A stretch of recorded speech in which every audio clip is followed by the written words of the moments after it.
Dando início à segunda parte da nossa aula, nós vamos conversar agora sobre o princípio da primazia de julgamento de mérito.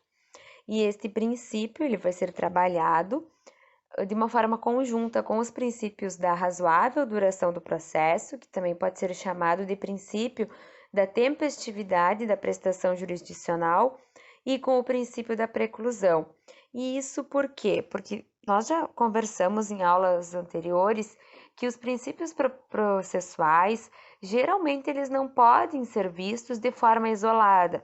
Um está atrelado ao outro, dentro de um princípio eu posso encontrar outros princípios processuais, porque ele não é um rol taxativo, né? Ele não é um rol limitado.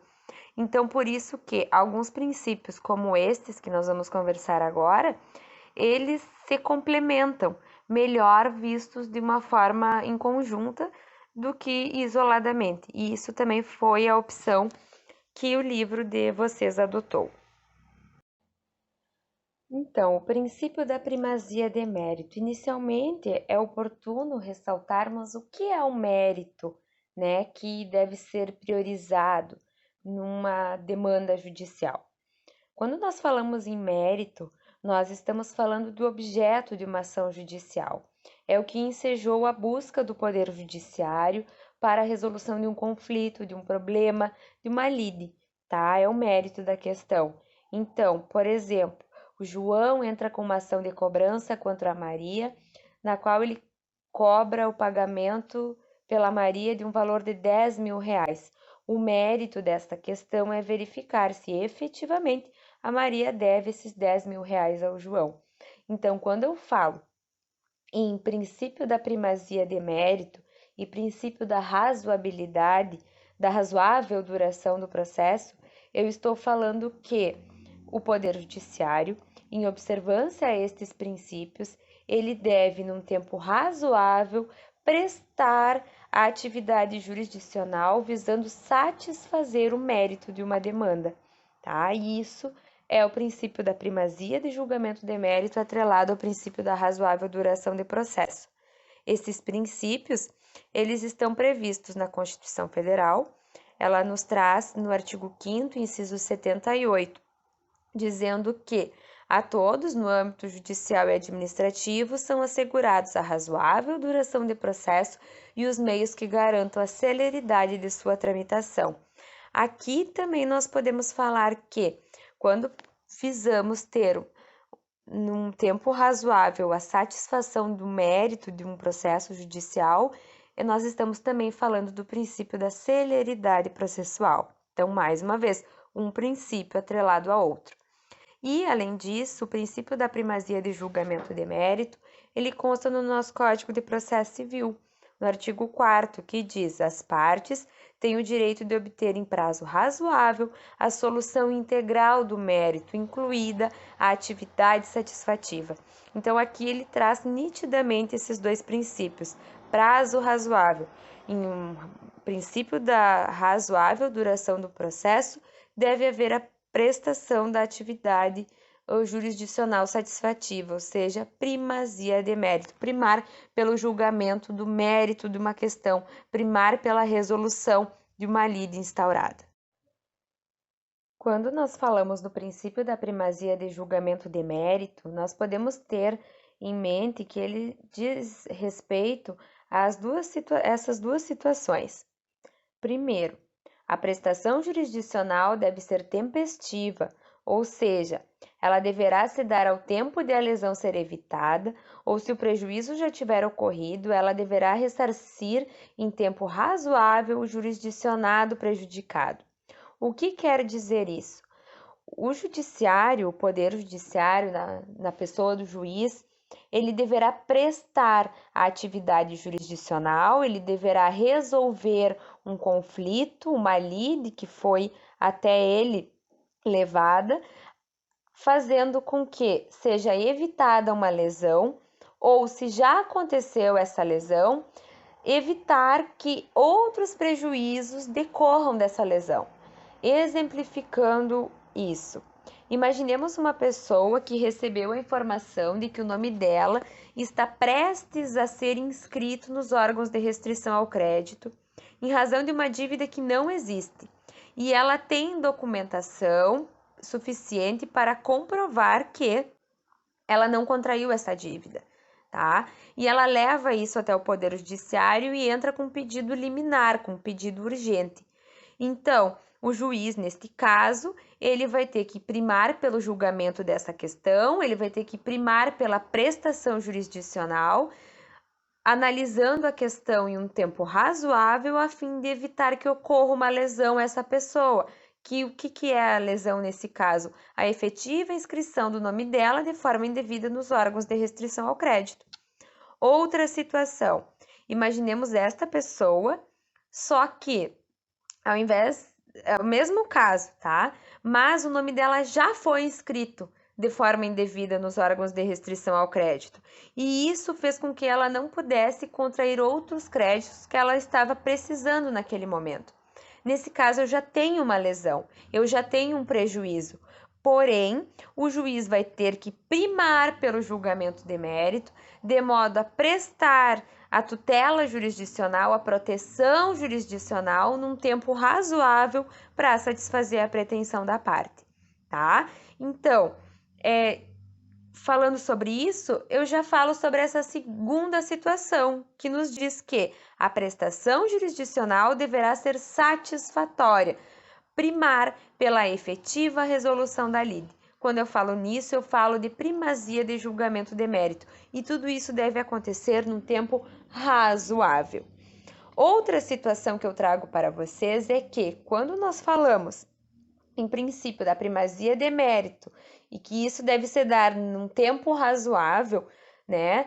Nós podemos associar essa questão a outros princípios processuais, como, por exemplo, ao princípio da celeridade.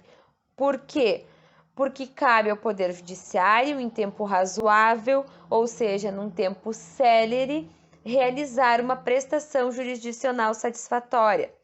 O que eu chamo a atenção para vocês é que, embora haja necessidade de que se observe um tempo razoável, de que se observe uma celeridade, uma rapidez no andamento processual, isso deve caminhar ao lado da ideia de que essa prestação jurisdicional ela deve ser satisfatória, ela deve buscar algo que seja mais próximo do que realmente aconteceu. Então, nós não podemos não podem ser praticados atos céleres, mas que acabem prejudicando a efetiva satisfação da análise de um direito buscado por alguém, né? O princípio da celeridade, então, é um princípio que pode ser visto ao lado da primazia das decisões judiciais, do julgamento de mérito e da razoável duração do processo. E outro princípio que nós podemos falar, que está associado ao princípio da primazia e da razoável duração do processo, é o princípio da demanda, é o princípio da inércia. Por quê? Porque quando nós falamos em primazia de mérito, nós devemos ter em mente que cabe ao Poder Judiciário prestar de forma satisfatória a resolução de um conflito. E para isso, embora o juiz seja inerte e que incumba às partes a provocação jurisdicional, nós já vimos em momentos anteriores que, para que o juiz possa decidir de acordo com o caso concreto, da forma mais possível com a realidade, com a busca da efetiva verdade real, que é o que o direito processual vem buscando, ele pode determinar que as partes saneiem vícios que existam no processo, ele pode determinar a produção de provas dentro de um processo, tá? Para fins de prestar essa satisfação jurisdicional. Então, o princípio da demanda, o princípio da inércia, são princípios que estão diretamente relacionados com a primazia da resolução do mérito. Por quê? Para fins de prestar a efetiva tutela jurisdicional, de atender de forma satisfativa, de resolver de forma adequada uma lide num tempo razoável, o juiz ele pode buscar a produção de provas para verificar a verdade real no caso concreto. E diretamente relacionado com o princípio da primazia da decisão de mérito da razoável duração do processo, eu tenho o princípio da preclusão. O que é preclusão? Preclusão é a perda do direito de que a parte pratique um determinado ato processual. Então, de acordo com esse princípio, eu estipulo uma limitação, ou seja, para que um processo ele tenha a prestação da atividade jurisdicional num tempo razoável, eu preciso estabelecer limitações temporais para as práticas de atos processuais.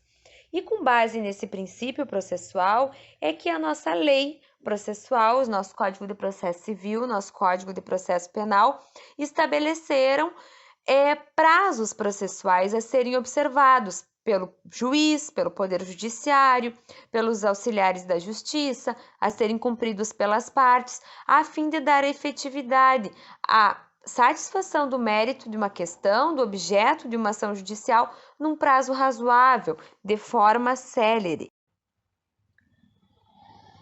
Existem 3 modalidades de preclusão: a preclusão temporal, a consumativa e a preclusão lógica. Preclusão temporal é aquela decorrente de a parte não cumprir ato processual no prazo determinado pelo juiz. Por exemplo, o juiz concede à parte o prazo de 5 dias para que ela junte documentos a fim de comprovar as alegações que ela teceu. Todavia, acaba esse prazo e a parte não junta a documentação para provar o que ela está alegando. Houve a preclusão temporal, ela não pode mais trazer ao processo essa prova. Outra situação é a preclusão consumativa. É aquela decorrente da própria prática do ato ordenado em prazo menor que o concedido, mas que, justamente em virtude do cumprimento antecipado do ato, gera a impossibilidade de refazer o ato ou alterá-lo, ainda que dentro do prazo inicialmente concedido. Um exemplo: uma pessoa ingressa com um recurso de apelação de uma sentença concedida. De acordo com a Lei Processual Civil Brasileira, o prazo para a pessoa interpor um recurso de apelação é de 15 dias úteis a contar da publicação da sentença, a contar da intimação da decisão proferida pelo juiz. Digamos que no 5º dia após isso, essa parte resolve interpor o recurso de apelação. O fato dela ter interposto o recurso no 5º dia e não lá no 15º, não vai gerar a possibilidade dela refazer esse recurso de apelação, de interpor nesse prazo restante outro recurso de apelação ou então de alterar o que ela interpôs, tá? Já se torna algo que ficou consumado, uma situação consolidada, porque dentro do prazo estabelecido ela cumpriu o ato. E por fim, nós temos a preclusão lógica, que é aquela que decorre da incompatibilidade da prática de atos processuais. Um exemplo: o juiz de ofício, entendendo que para que haja a resolução, a satisfação adequada do mérito de um processo, ele determina a produção de uma prova pericial. E para isso, ele intima as partes para que apresentem quesitos, perguntas, a serem entregues ao perito nomeado e para que indiquem assistentes técnicos, se eles assim quiserem, no prazo de 5 dias. O que acontece aqui? Digamos que uma das partes ela tenha manifestado discordância quanto a isso, ou seja, ela não quer a produção dessa prova pericial. E diante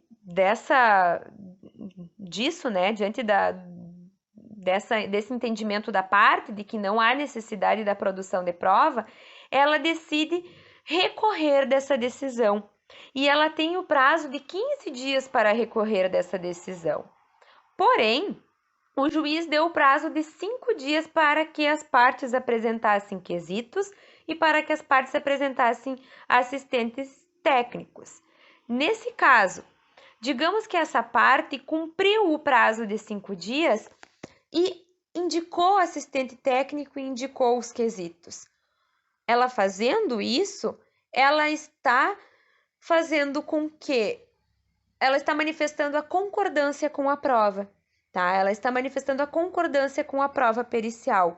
Ou seja, se ela indicou, assistente técnico, se ela indicou quesitos e ela não falou nada para o juiz que ela não concordou com isso, ela não vai ter a possibilidade de ingressar com prazo, com um recurso de agravo de instrumento que ainda teria prazo. Por quê? Porque há uma incompatibilidade da prática de atos processuais. Se ela atendeu o que o juiz determinou num prazo menor, ela não vai poder recorrer da decisão, mesmo que haja um prazo maior para isso. Houve uma preclusão lógica em razão de incompatibilidade dos atos, da prática dos atos processuais. Outro princípio que norteia o direito processual civil, aliás, o direito processual brasileiro, é o princípio do acesso à justiça, princípio em relação ao qual nós já trabalhamos de forma larga em aula anterior, né? Trouxe aqui apenas algumas questões algumas questões relevantes sobre este princípio para relembrarmos o tema. Ele está disposto no artigo 5º, inciso 35 da Constituição Federal, que diz que a lei não excluirá da apreciação do Poder Judiciário lesão ou ameaça ao direito. Então, eu ressalto que, quando nós falamos em princípio do acesso ao Poder Judiciário, nós falamos tanto em relação à possibilidade de ingressarmos com uma demanda judicial, assim como em relação à realização de uma defesa adequada, de uma defesa correta dentro de um processo judicial. Nós também já conversamos que existem vários entraves jurídicos e também extrajudiciais que podem ferir o acesso à justiça e que incumbe ao Estado, de uma forma ampla, fornecer medidas à sociedade para viabilizar esse acesso à justiça. E quanto a essas medidas, eu ressalto para vocês que é a assistência judiciária gratuita, exercida, por exemplo, pela Defensoria Pública ou por honorários ou por advogados dativos. Também a concessão do benefício da gratuidade de justiça, previsto no artigo 98 e seguintes do nosso Código de Processo Civil, que suspende a exigibilidade do pagamento de custas, de honorários de sucumbência e de despesas processuais para as partes dentro de um determinado processo. Os juizados especiais cíveis, por exemplo, também é uma forma do Estado proporcionar o acesso à justiça, porque exigem o cumprimento, a observação de requisitos mais simples para se acessar no juizado especial cível.